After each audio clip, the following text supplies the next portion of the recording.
Okay, good evening, everyone. It looks like people are just starting to enter. Let's wait until I can see everybody in.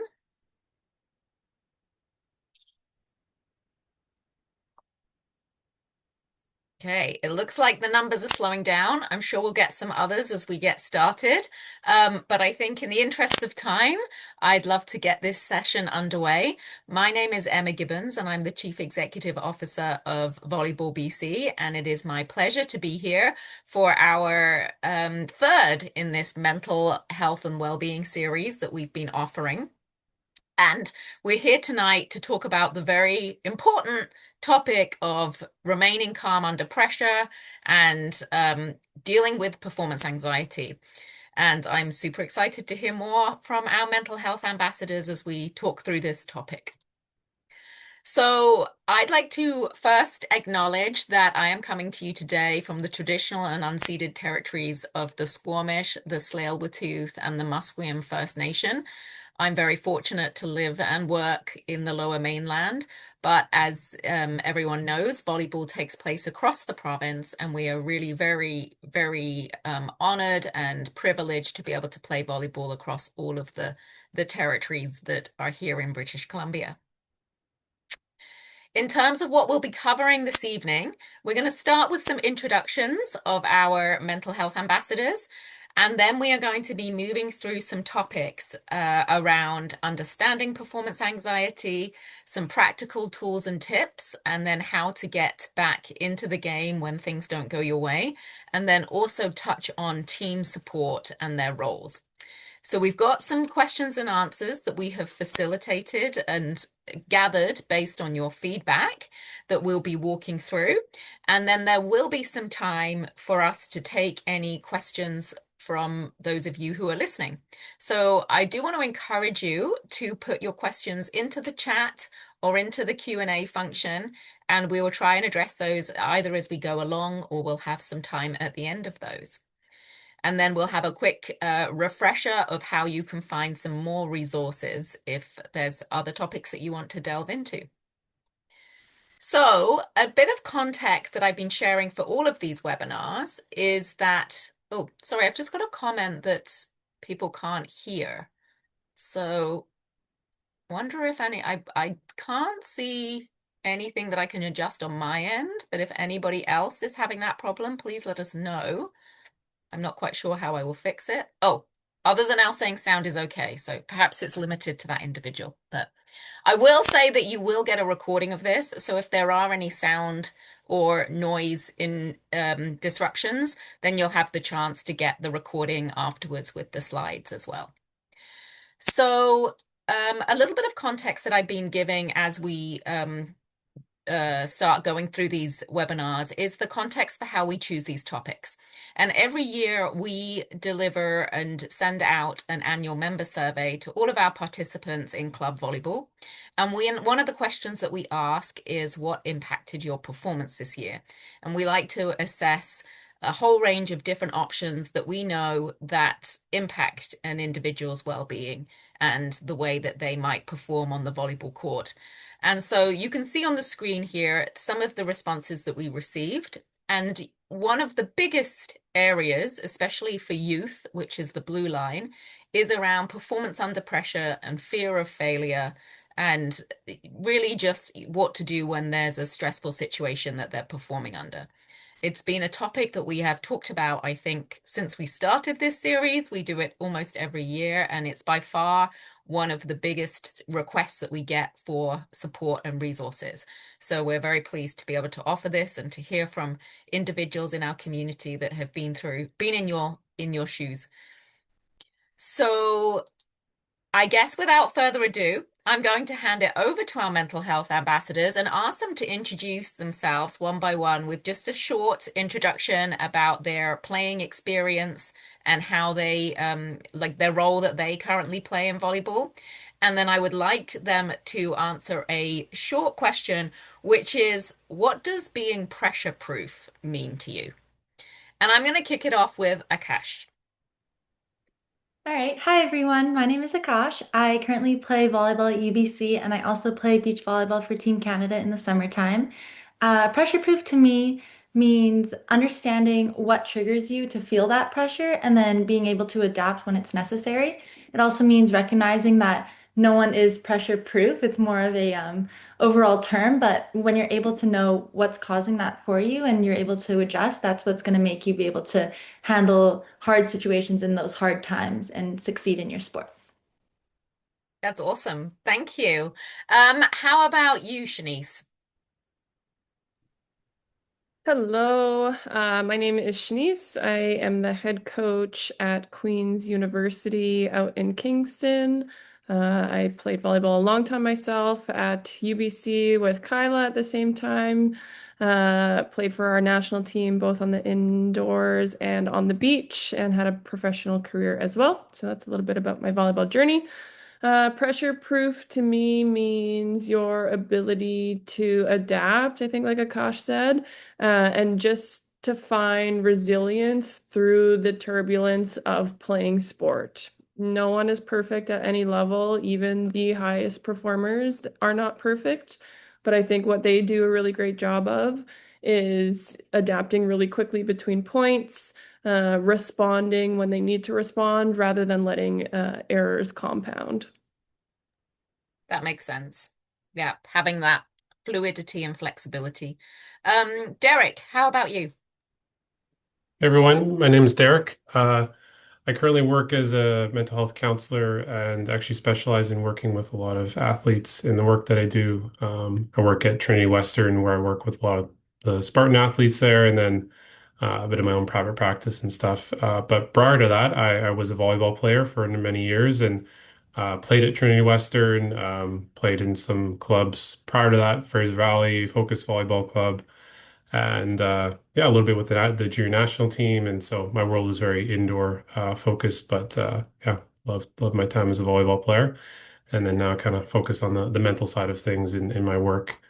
I would say in terms of what pressure proof means to me, I think of it as like being able to see pressure as something that's part of sport. It's being able to treat pressure not as the enemy, not as the thing to not ever feel, not to ever have to experience, but instead, it's something that is part of high level competition. It's part of the game. It's part of being in the crowd or being in big crowds or just big moments.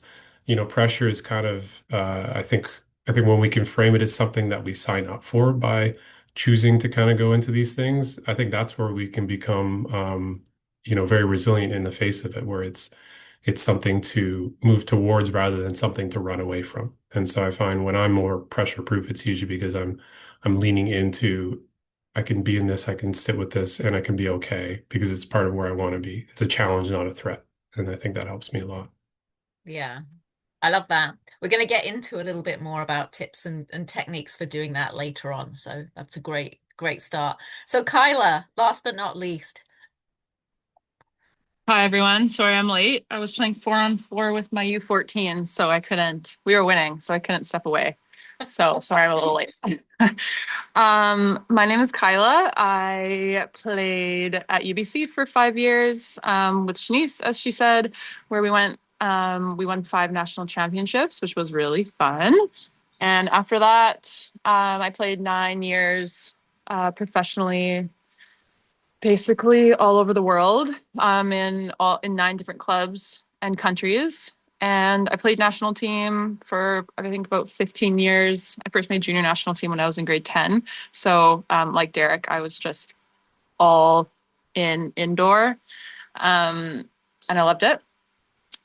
But Shanice and Akash definitely need to teach me some beach things as we move forward. I'm coaching right now in Nanaimo with the Mariners Volleyball Club. So my first year doing that, don't have a team, but I'm kind of just overseeing U14 to 18, which has been really awesome. And to be, yeah, pressure proof to me, that just means the first thing that came to mind is just stepping up to the challenge.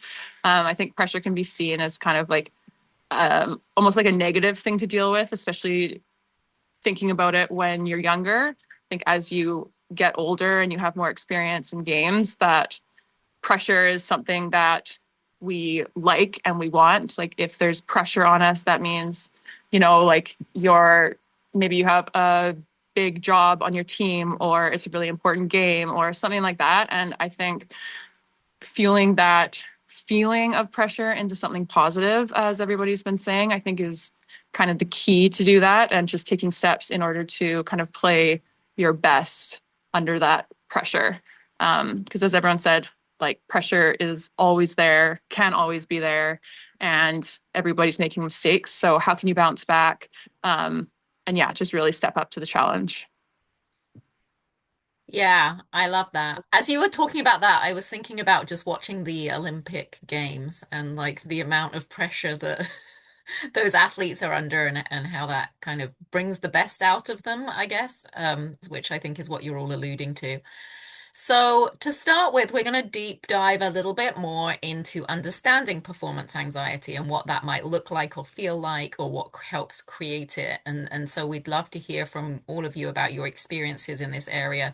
And maybe I will start with you, Akash. When you, as an athlete, when you feel pressure, like either before or during a competition, like how do you feel it? Like, how do you feel it in a physical or a mental sense? What does it look like? I notice myself, I get very jittery. You'll kind of see me like jumping around a little bit more. I tend to move more quickly than I'm supposed to be, which kind of shows that I'm not really thinking through what I'm doing at that time. And I get a little bit more overwhelmed about little things happening around. Like, for example, I'll be on my way to a game, but I'll miss my bus, and they come every 10 minutes, but that'll make me a little bit more affected than it would any other day. So just noticing those little patterns has made a big difference. And then when I have a hard time controlling my emotions during a game, I become a lot more internal and I'm looking more outwards instead of looking more outwards towards my teammates, which can be something that kind of holds you into yourself and takes away from the support you can get from other people. But yeah, as you develop as a player, there's skills that I've learned to kind of grow in order to become a better player and channel and use those setbacks as more of an opportunity to grow as a player rather than only holding me back. That's really interesting. Derek, do you resonate with what Akash says, putting yourself back into the situation, or did you get any other kind of symptoms or Y- demonstrations of pressure? Yeah, I definitely I would agree with what a lot of Akash said there. I think something that came to my mind was I remember for me, I would often get a very upset stomach when I was feeling anxious, and I just felt like kind of like my guts were turning a little bit. I don't know if that's not too much TMI, but like it, and I think because I think that can happen for a lot of athletes where either they become physically ill, they throw up. And I think at the time I didn't fully understand what this was, but now with like more understanding of like the body and our whole like fight flight response, like there's a sensing of like a threat of like danger. And I think for me, I was often very perceptive of like, oh, what's the thing that could happen? And I think how I experienced that mentally was I would time travel. I would just be like thinking about what's going to happen next, and if I don't make this serve, am I gonna is my team gonna hate me? Like, what's gonna be what? It was spiral into so many different directions, and I would feel like my mind was just racing, thinking about past mistakes and all that sort of stuff. And so it was sort of a thing in tandem where I'd be feeling the anxiety inside, the racing kind of symptoms, the tension, the pressure. But then I definitely felt that in terms of what was going on inside of my head, and it was often very, very much caught up in things that were outside of my control, things that I thought might happen, but weren't necessarily coming to pass in that moment. But nonetheless, I was definitely getting pulled into them. Yeah, that's really interesting. I'm wondering if like a different perspective than to go to you, Shanice, I mean, it would be helpful to hear what Derek and Akash says resonates with you, but also just your experience in your new role as a coach, like what you must see lots of demonstrations of pressure and it coming out in different ways in your own athletes. So I'm wondering if you can share some of the things that you observe.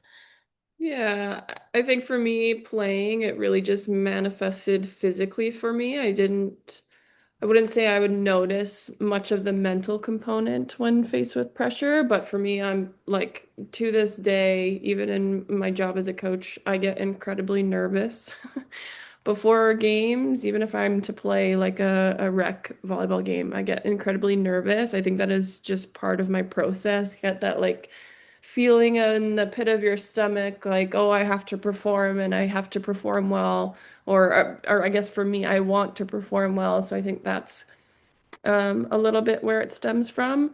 I think for my athletes being on the other side of it now, the way that it shows up is a bit of that like compounding errors when I was what I was talking to or what I was alluding to a little bit earlier. I think it's pretty easy to play well when things are going well, but when something goes wrong, I find that's when pressure really starts to maybe show some more cracks with athletes. I think especially in girls volleyball, there is a high level of perfectionism or this desire to be perfect, when in reality, the sport that we play is not perfect. There is nothing about a volleyball game that will ever be perfect, even at the highest level. It is a game of mistakes and learning to be okay with that and navigating the game through that is where the people will find the most growth. But yeah, I find like the compounding of errors is really where pressure starts to show the most at my level. Mm. That makes sense. And I guess then, Kyla, you've got well, you just talked about coming off coaching 14-year-olds. And so do you see it in a different way with a younger athlete? Or do you remember your own experiences around that age and what that looked like and what can contribute to pressure? Yeah, just coming off of it right now, my team was doing really well in 4-on-4. And the other team, which you see it in the younger athletes, is kind of like you shut down, get quiet, like stop communicating. And then, as Shanice was saying, like the compounding of errors is just, um, yeah, start spiraling instead of like stopping that negative thought or the play, instead of like bettering the ball.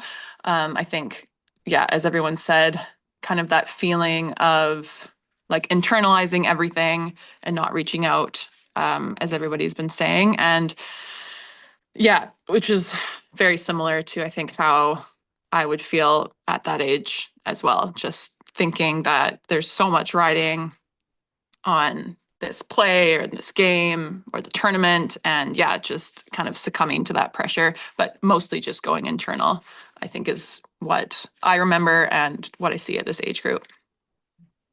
Yeah, it's quite a unique bundle of different things when you're like a young athlete, because there's so much that is going on, like socially and at school and at home.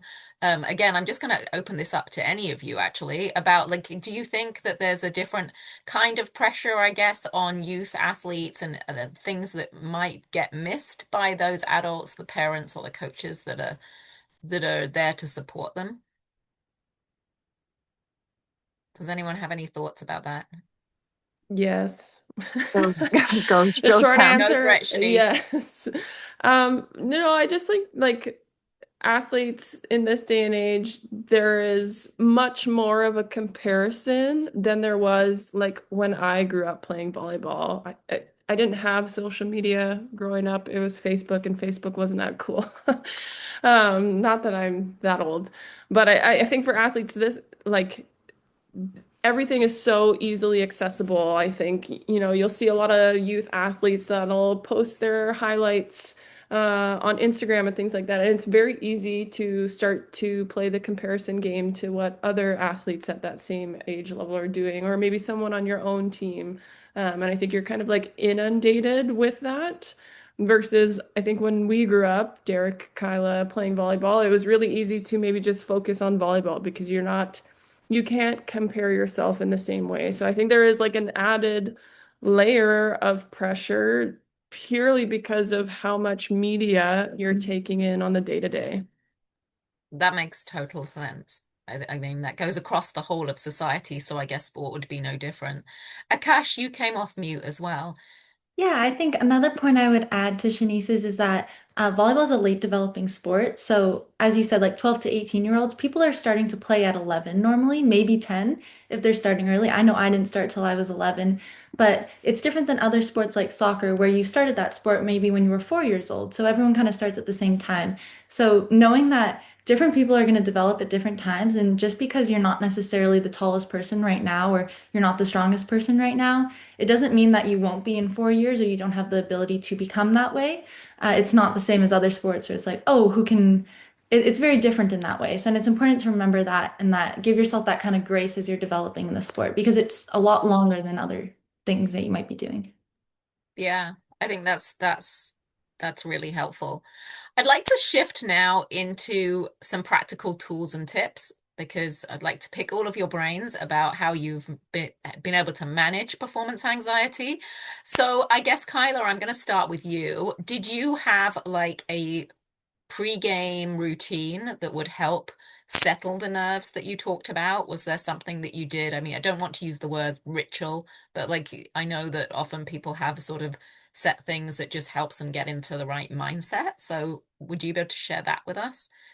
Yeah, it definitely changed over the years. At some point, probably at UBC or maybe in the senior years of high school, I started just really needing to listen to music before coming into a game in particular. That was just how I was able to regulate my nerves, I guess.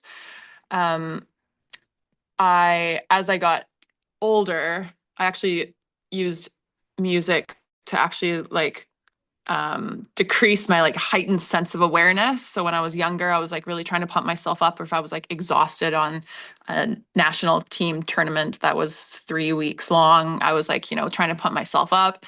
And then sometimes when I was older, or certain games, if I, as Akash said, like you're kind of feeling jittery, I would feel like have more of like a calmer music that would just, help me like regulate breathing and just, again, calm my nervous system that way.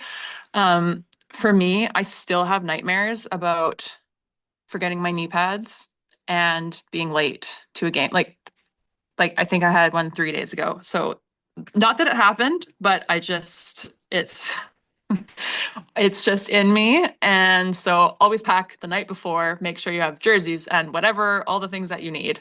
I'm still having nightmares. And yeah, I think using music and just really tuning into how you're feeling, if you need maybe more. For me, again, I just like liked the connection of my teammates, just chatting with them before, but really also internalizing what I wanted to do, maybe like a goal that I had for the game that was more like skill focused, that I like, wanted to really focus on my serving and getting it, like hard close over the net.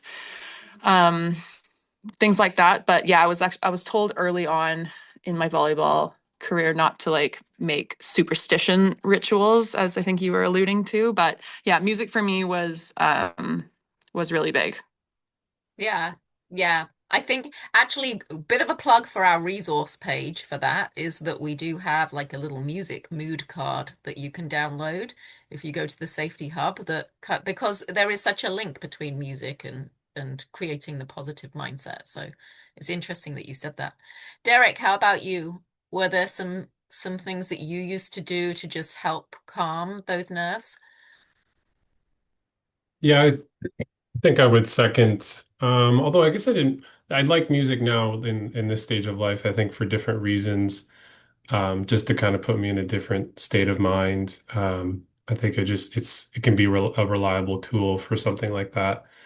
Um, I think back when I was playing, I always found being able to connect with teammates to I was a social person. I enjoyed I didn't, I like sports because I liked my friends. I like being connected with them. And I think being able to, yeah, spend time with them beforehand was meaningful to me. I think that helped kind of regulate me.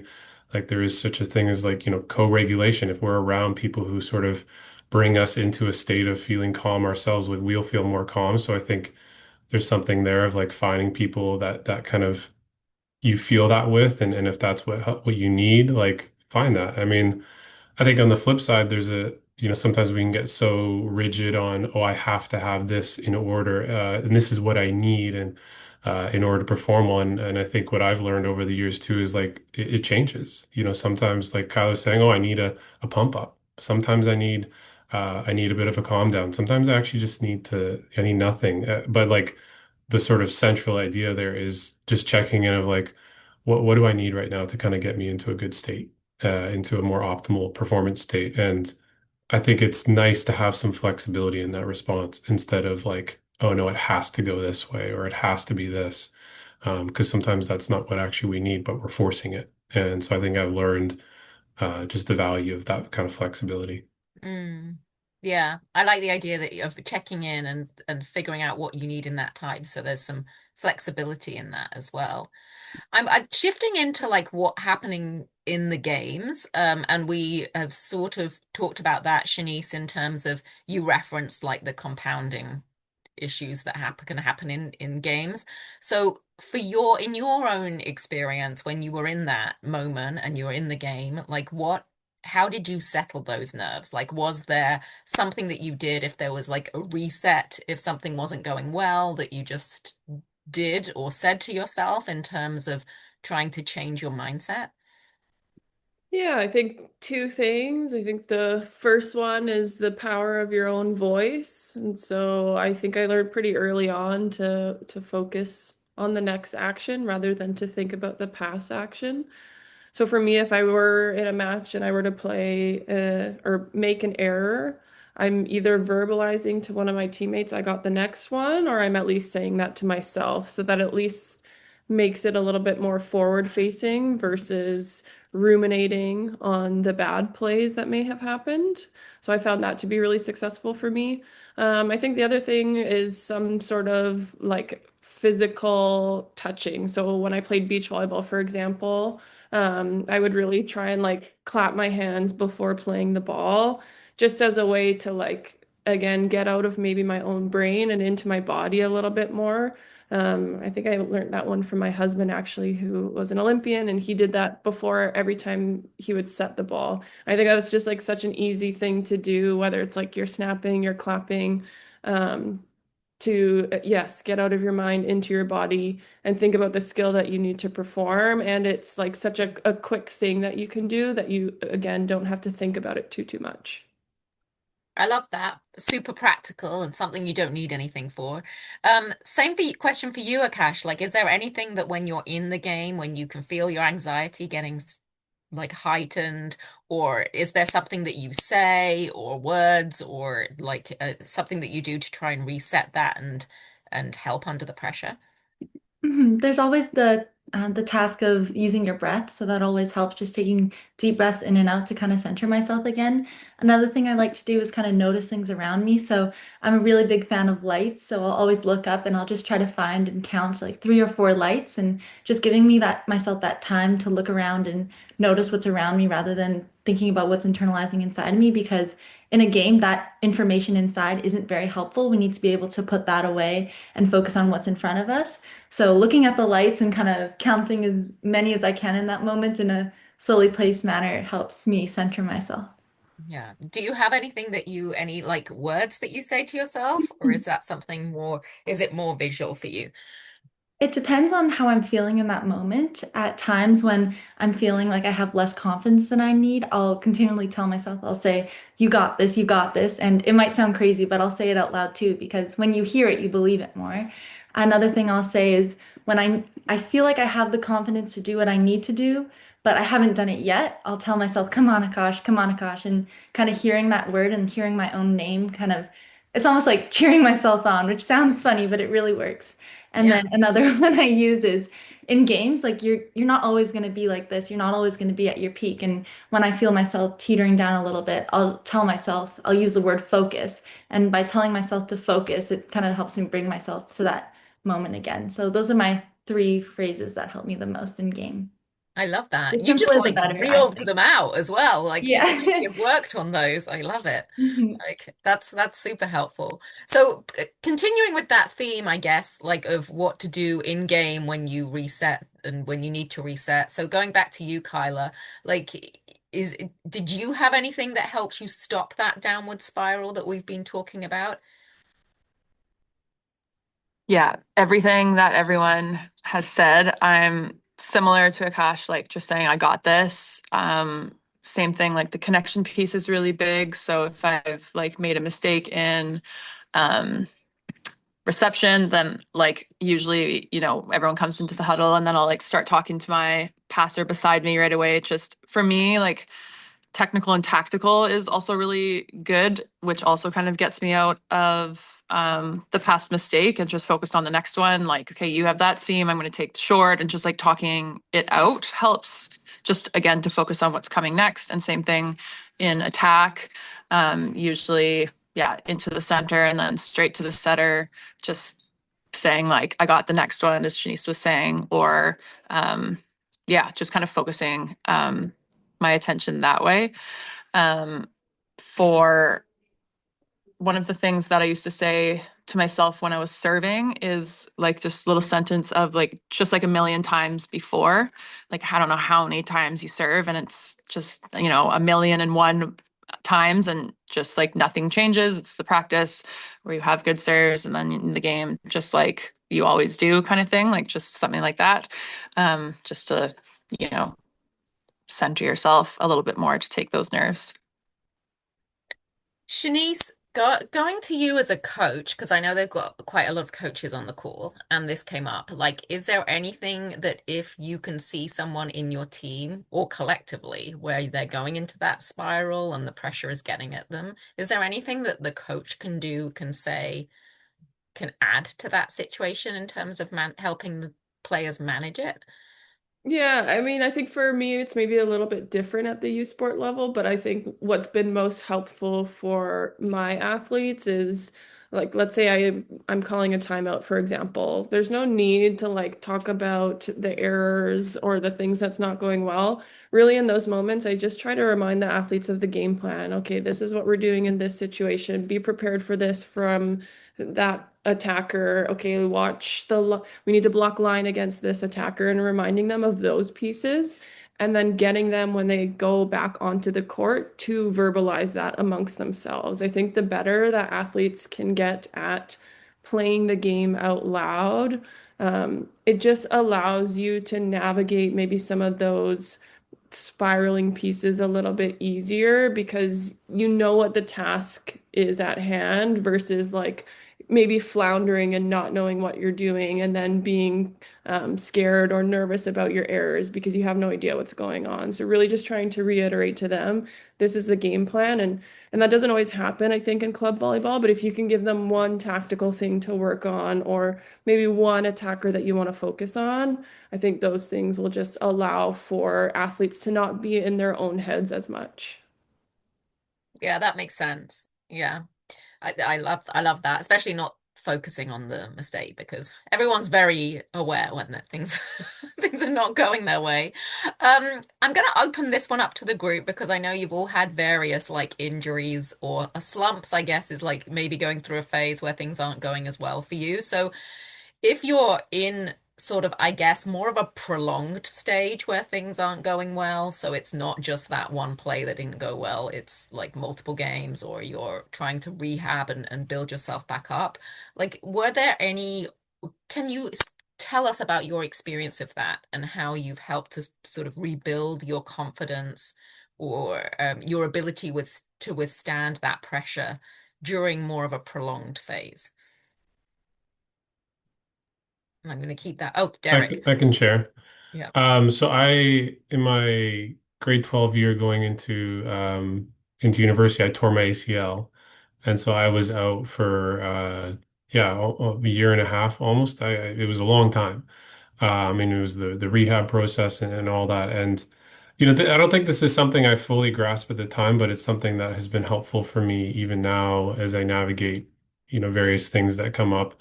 And I've kind of drawn this from some literature on like athlete injury recovery, and it's kind of shifting to this idea that like recovery is your sport now. Like when you are in an injury, like you are still an athlete, but your sport has now become the injury and dealing, and how do you kind of use the skills that you have as an athlete, the resilience, the determination, the focus on discipline and details, the willingness to take feedback and to challenge yourself. Like those are skills you've harnessed and honed as an athlete in your sport, and they're transferable.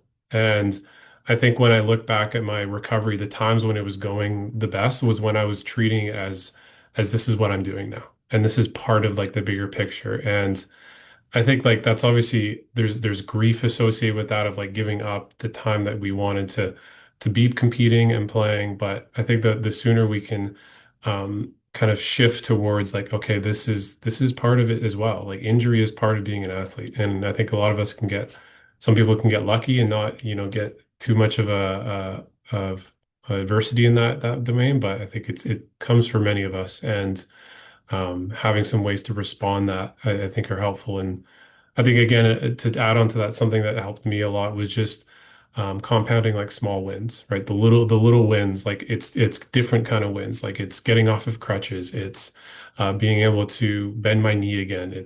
And like those are in a similar way, like gradual progress that's part of rehab and recovery. And I think being able to celebrate that and not just make it all about, oh, when I'm playing again, because that is a long ways away sometimes. And if we're waiting for that, we're going to be waiting a long time to feel better or to feel good about ourselves. And so I think it's just bringing that kind of stuff, shifting a bit of the timeline and then the perspective of where we're at in this thing. Yeah, I love that. Like staying in that athlete mindset, even though you're not an athlete on the court. So that's awesome. Does anyone else have anything to share about this? They want to contribute? I could add a little bit. Well, I appreciate what Derek said because I'm 3 months post-op right now. So everything you just said went straight to my heart, and I will be using that for myself as well.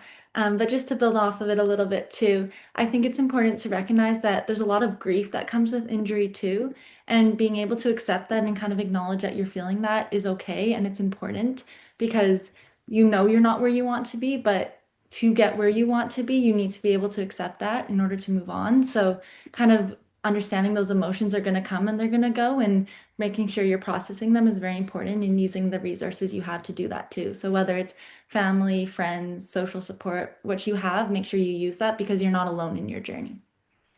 Yeah, that's super helpful. I love that. Actually, that's a great segue. I'm gonna go straight to the one that's at the bottom about the role of teammates and coaches in helping us to handle pressure. So, Kyla, from your experience, like how did your teammates and coaches support you? What did that look like? How were you also able to support others when they were having those moments? Yeah, some coaches did, others did not. And like for the most part, I think teammates, yes, because everybody has those highs and lows, everyone struggles and everyone goes through those slumps as we were just talking about. I think that, if you're or if I was struggling, again, like just keep saying that connection piece for with my teammates is so important. So, them coming to me and like again talking about technical or tactical things like for the next point just to get my brain onto the next thing, I would do that with them as well. Or just saying like, if they get blocked, okay, next time I'm there. That was my fault. Like keep swinging. I'm gonna get that. Like, just making sure that they don't feel like that was their error. Like it could be the set, it could be the defense, it could, it's so many things could, have potentially helped that not be a point for the other team. So I think just again, like really pushing the support onto the next ball, and just knowing, I think, who your teammates are and what things potentially like stress them out more than others or where they kind of lose um that confidence, I think is also pretty important. And that's again just with time knowing your people, but hopefully kind of at the end of a season you kind of know how each other ticks. And yeah, for coaches, I think Shanice has already talked about it, but yeah, just there really is no sense in talking about the mistake. I think again, telling an athlete something technical or tactical, talking about the next one, like we got you, just all of that is so helpful. No sense in going backwards. What about thank you for that, Kyla. What about the role of your parents? If I'm still, did they play, you've spoken about them before. So how is there anything that they did or didn't do that you would have appreciated in terms of managing pressure? Um, I think like they both definitely just wanted me to like have success in the sport. I think it was also different, just the relationship that I had with my mom because she was my coach all the way to grade 12 school. And she played in university herself. So, you know, she can see the game and she's always thinking from a coach's perspective. Even like when she was watching us at UBC, like she would have a lot of things to say, which again, we've talked about this, I think, the last webinar is that I needed to, or Akash, I think you said it, I needed to be in a place in order to receive that certain things. And like if it was like too much about the team in general, I kind of had to put up some boundaries there because like I can't control that. Maybe it just riles me up about something. So I just needed to like focus on me, but I don't want to hear it quite yet. And then if it's again like tactical things, we could talk about that maybe like the next day. Whereas my dad didn't play volleyball and like bless his heart, I feel like he never really knew the rules of volleyball. Like we had so many years playing. And he was just there to support. So he would like, I loved watching you play. That was awesome. Or these people played so well and so hard. And like, that was awesome. Like he was really like it just felt like he was just there and like loved watching. So again, like two different perspectives. I think it's easy to be as a parent, like especially if you've, been a volleyball parent for so long to have lots of things to say, but I think that gets really dangerous and like it can put a lot of pressure on your kid. Like I don't think there should be well, even about them individually, but definitely not about like the coach and the team and like how they played. Like I think that is outside their control. And even then, I think rarely would a player want their parents' opinion on technical and tactical advice. So leave that to the coaches. Mental note for me with my own kids. There's nothing like the off-court commentary on I mean, like I say that now. You can ask me in 10 years when my boys are when you're playing. doing your So own kids. I won't, it'll be bad. No, no. Shanice. Yeah, I just wanted to add something just back to the coaches piece. I think for if there are any coaches on the call, if you want your athletes to be good at handling pressure, whatever pressure means to you, maybe that's like performing well in a third set or performing against like a rowdy crowd, you have to train those things. You can't just expect good performance to show up if it's not being trained. So for us, for example, we just played our semifinal match against Brock at Brock. And Brock University is a small gym. They always sell out. Is always very loud in there. It's difficult for like the athletes to hear my voice. It's difficult for them to kind of like stay as a unit because the crowd is so close to where the court is. So the week leading up to that, we trained and prepared for that. We made sure that we played loud music, that it was challenging for the girls to be able to speak with one another so that when they were faced with those pressure moments, they would be a little bit more comfortable. So I think if there are any coaches on the call, figure out how you can prepare your athletes fully for those moments so that they can show up and perform their best rather than being like maybe blindsided about being, I don't know, in a third set in a gold medal match and they've never been there before.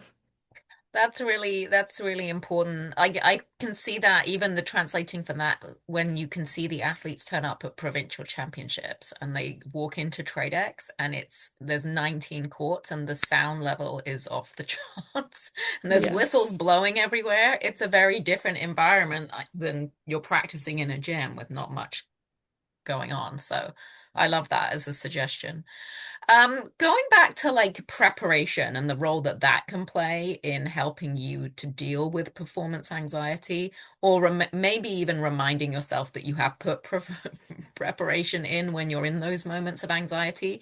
Again, I'm going to open this up to anyone who wants to contribute to this one, but what does confidence from preparation look like for you? And like, how did preparation help you manage your nerves? Were there things that you could do when the season was busy and life was busy that could just help you reset and or help you feel confidence in the way that you have set yourself up to perform? Does anyone want to take that one? I can go. I think what comes to mind, it sort of reminds me of like a theme that we carried one year at Trinity. It was called like the 20-mile march. And it was based on this story about the first person to reach the South Pole, I think. Um, and there was two people trying to do it at the same time, and one person's crew every day it was as much as we can do, as much as we can do. It was like push ourselves, and they would always go at that pace of like, well, some days it's 40 miles, some days it's 50, some days it's 15. Whereas this other crew, the one that evidently ended up making it, it was 20 miles every day, 20 miles, 20 miles. And that kind of became like their mantra. And for this season with this team, that was our mantra. And it was really putting the trust in like that consistency in our training and kind of stacking those 20 miles over days, over weeks, over months. Like that gave us so much confidence in our ability to kind of chip away at this bigger goal. That confidence doesn't come from one single day, from one single hit. It comes from the consistency of showing up each day and bringing that kind of gradual improvement. And so I think, yeah, I think when we're trying to, get more confident, it's not about just flipping a switch. Like it comes from that consistency and trusting in like the kind of the process, I suppose, in a lot of ways. So I mean that's definitely like where I felt the most confident is not where I try to make these huge life-changing, like, oh, now I'm gonna do this and I'm just gonna be, it's like, no, it's from the consistency and the continuing to show up for that.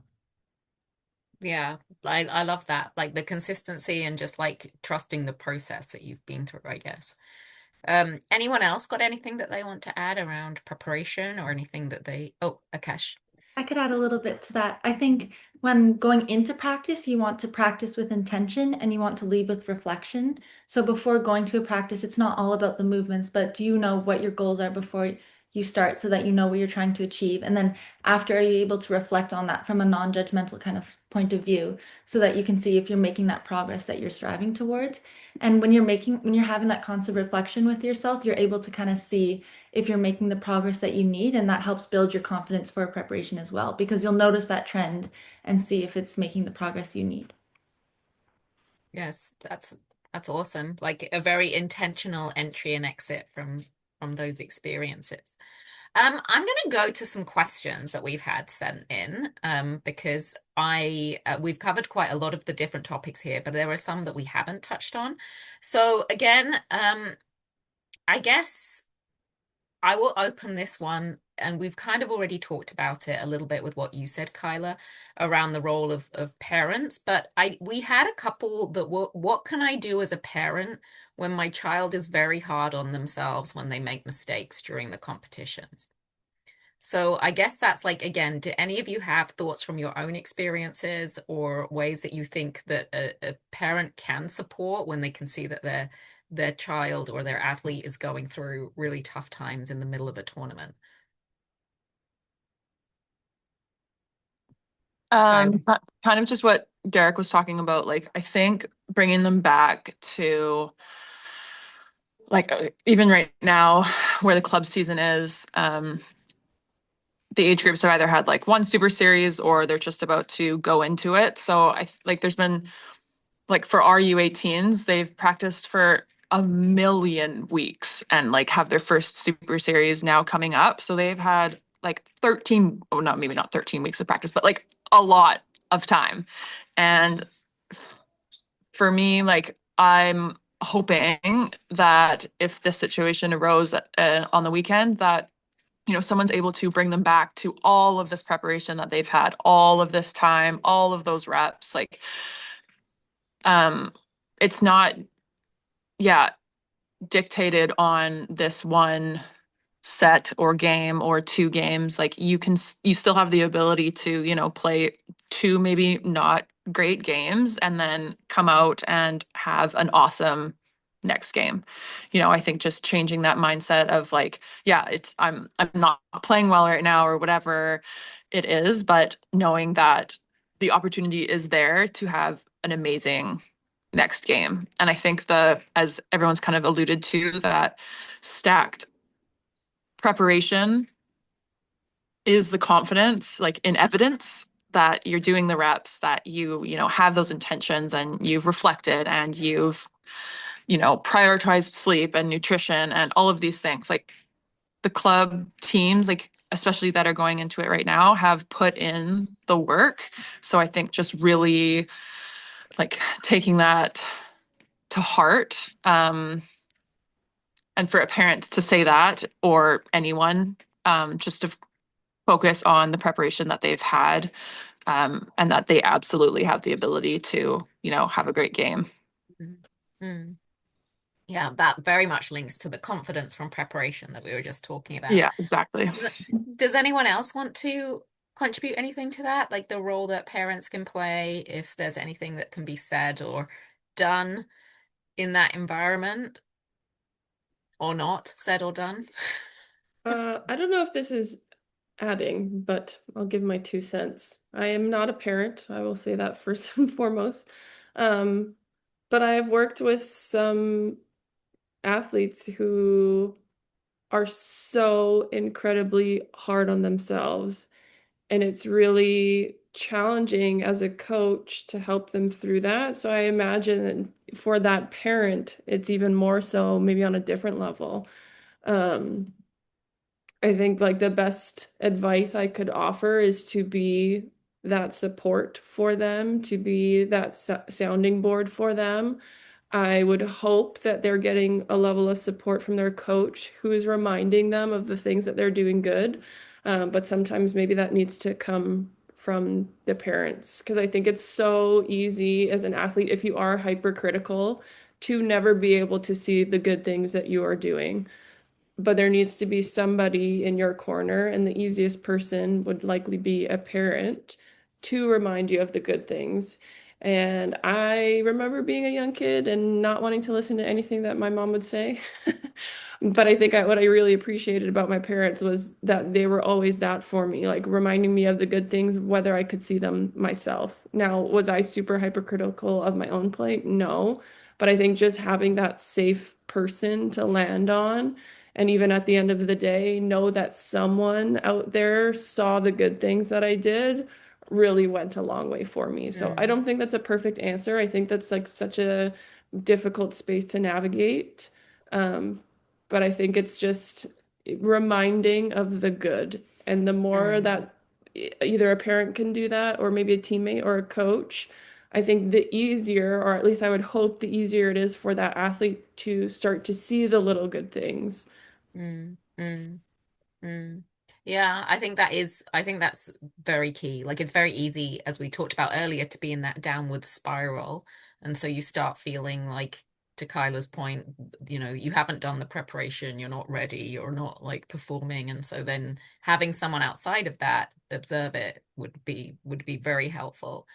Um, Akash, one for you. Again, there was a lot here around like it, teams, or what to do when you feel like you're performing really well in practice, but you're not translating it to the actual games or tournaments. And so you feel like you're letting yourself down, or you're not like being able to translate how well you've perfected that technique or that play in practice to actually on the day. Have you got any advice or experiences that you can share about that and how you have managed those situations? I think that's a really hard one too, because of course you want to be performing your best, and there's no reason that you're not going in with the same mentality you were at practice. But at times it's almost about just having that experience too. And you have to remember that playing under pressure is a skill that you need to learn over time. And it's not necessarily something that you'll learn the minute it starts. So kind of giving yourself that grace period is important. And then also like talking to your coaches, as Shanice was talking a lot about as well. How can your coaches help you give you more practice scenarios and that are making you feel that kind of pressure so that you feel like you're in the same environment or as close as it can be as in practices as it is in games. But of course, like with pressure comes practice, and as you give yourself more time to do that, it'll feel more natural to you and you'll learn how to respond. It's also like, are you playing to win? Or are you playing not to lose? That's a mindset that we need to think about as performers, and putting that in the right way can help us move forward. That's really helpful. Thank you. Um, Shanice, one for you, I guess, was well, another question, and I'm picking on you as the person at the moment who's coaching the most. But I'm also open to what anybody else, and Kyla, you're also coaching right now. Um, I had a really interesting question, which was how do you teach emotional agility to players? And how do you teach that? Like, I guess we've talked about it the whole way about being flexible and adaptable and being able to like handle like an upset and flip. Like, is there a way that you can teach or coach that? Great question. Do I have a good answer? I don't know. Teaching emotional agility, oof, that's a tough one. Let me maybe give an example of an athlete that I have worked with in the past couple of years who was someone very hard on herself and who struggled with finding positive self-talk. I had to coach her how to learn how to have positive self-talk literally in the moment. And so maybe not easy to do in a team environment, but for me, I get individual practices where I have one-on-one or small group training with athletes. And I had to kind of be with her rep by rep and listen to what she was saying to herself and teach her how to change some of that language, regardless of whether she believed it or not, so that she at least had the foundation of learning what it looked like in action. Now, did we get to where we needed to go at that one session? No, but I think, as a coach, taking the initiative to coach something that's not even volleyball related, it's helping them with those skills. That is also part of your job. And so, if an athlete is struggling with their emotions in a match, how are you as a coach helping them through training navigate that? I think with your Mm-hmm. team, if you want your team to get better at, handling when they're down by 10 points, put them in drills where they're down by 10 points and they have to figure out a way through that.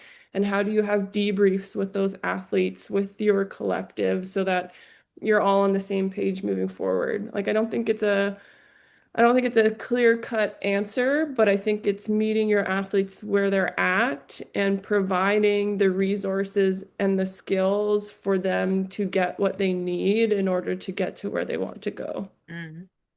Honestly, as you're saying that, I'm thinking those are such life skills as well. Like that she's obviously like you're dealing with post-secondary athletes that, have obviously are still not, well, I shouldn't say still, there's athletes, there's adults that still don't have positive self-talk, but like just if Mhm. you can learn that is such a gift for your life, basically.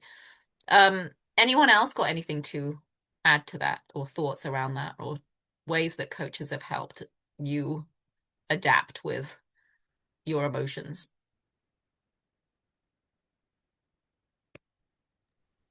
I think we just like the biggest thing is that we're not wanting our players to, suppress any emotions. Like their emotions are just coming up naturally. I think like first helping them identify it. So as Shanice was saying, like if it's like a negative self-talk, okay, like we need to like figure out what that is. And even some of the emotions that come up in practices or in games, like you can normalize those. Like it's, you know, it is normal to feel, angry or upset if we lose that. But how can we like redirect that feeling into something, um, positive or something to move on to the next thing, like to learn from. But yeah, as everything Shanice was saying was perfect. I think just really making sure that, yeah, we're teaching, especially the younger age groups, about their emotions and what they're feeling and how we can turn that into like a positive next step and like, or like redirect that emotion into something, yeah, more positive. Yeah. I mean, it goes across all athletes, but I think especially when you're involved with young girls as well. Like I can see it even developmentally with my daughter who's shifting from being, like 10 and 11 to being like 13, 14. And Yeah. she, it's that shift from going from like, I can do anything. I can do whatever. I'm just great at everything to then being like, oh, I'm not great at everything. Yeah, So, exactly. I'm like, I want you to stay in the I'm great at everything phase and not like it's really a hard transition for athletes. I'm conscious of the time, so I would like to wrap up by asking you each to share your tip or your one message and you can pick athletes, coaches, parents, whoever, about staying calm when it counts. So, Derek, can I pick on you first to do that? Oh, sorry. I think. You Oh, yeah, muted me. yeah, sorry. Um, yeah, I think my message would be to the athletes. I guess I'll say two things. One is like, if you want to prepare for trying to stay calm or under pressure, you have to train it, right? Kind of like Shanice was saying, if it's not part of your preparation, if it's not sort of something you do in the day to day, to expect yourself to just flip that switch and championship moment, like, is just so unrealistic. And so I think that's one piece. The other one I'll just say is like I think also this idea of like being calm and zen and just like chill under pressure, I think is very misleading. And sometimes I think that's what we hold in our mind is like, oh, the best athletes, they're just so calm. And it's like, no, there's things happening underneath them for them. But I think it's how do we respond to that feeling inside, that sort of energy that's showing up inside those nerves. And I think there's two ways you can respond to it. You can see it as a threat to run away from, or you can see it as a challenge to run towards. And I think that's how I try to look at pressure. And what helps me sort of remain composed under pressure is it's not this thing that I'm terrified of, because if it happens, it's like I'm not running away. I'm actually learning to step into it. So that would kind of be my reframe on it if I can offer that. I love that. Thank you. Um, Shanice, how about you? Funny enough, I was going to ask to go next. Okay, my message Oh, is to the coaches and really similar messaging to Derek, but I think for coaches, if you want your athletes to be calm under pressure in big moments, you as a coach need to emulate that. So are you the coach that's throwing their clipboard and yelling at the refs if they make a bad call and freaking out on the sidelines? Your athletes are going to feel your emotions inevitably, your stress, your whatever you're giving off. I think athletes really do take on a little bit of their coach. So really do your best. I would encourage more coaches to do your best to keep yourself in check, to keep yourself as calm as you can be, whatever calm might look like to you, rather than like having sporadic outbursts and yelling and big emotions, because then that shows to your athletes that it's okay to do those things too. And then I think it's easier for them to spiral if they can see their coach doing that. So I get tons of comments all the time because I'm really calm on the sidelines. I think every ref is like really commended me this year for that, but I do it really purposely for my athletes so that their performance can shine through rather than like me dictating how they're playing. yeah. I love that message as someone who works for Volleyball BC as well, because there's usually it creates stress on referees, it creates stress on organizers as well when there's like some emotional dysregulation, or I guess you would call it. And Mhm. I can 100% see that that's not great for the athletes as well. Okay, Kyla. Yeah, Derek, I was actually going to say basically the same thing of like calm can kind of sound misleading. Like exactly, like not everyone is playing super zen, which Shanice, that's actually exactly how you played, like just so zen and confident and awesome. And I was more of like I really rode the emotional roller coaster and like was like pretty hype.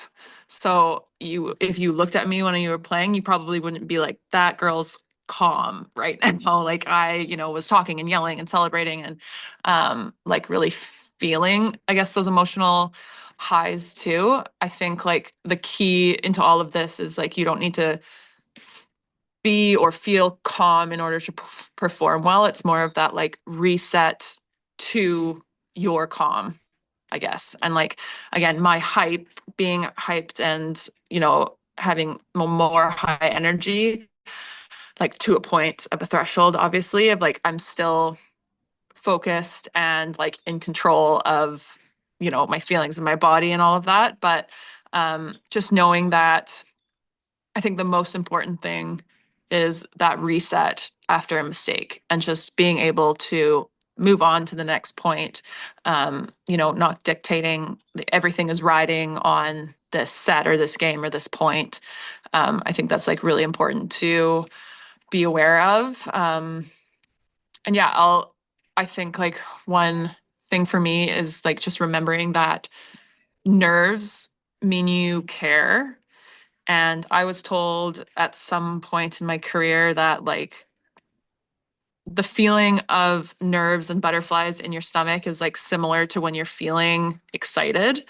So I think Shanice, you had mentioned that too. Like I also still get nervous all the time. Like co-ed volleyball, people are, playing with their left hand and I'm like, oh, I'm nervous. I'm like nervous to go back and play this game. Like it just happens. But, like I'm excited to play and I'll flip that, or I used to flip that script of like when I start kind of feeling nervous, I'll just be like, this is my body preparing, for a battle for this game. Like that's normal for me.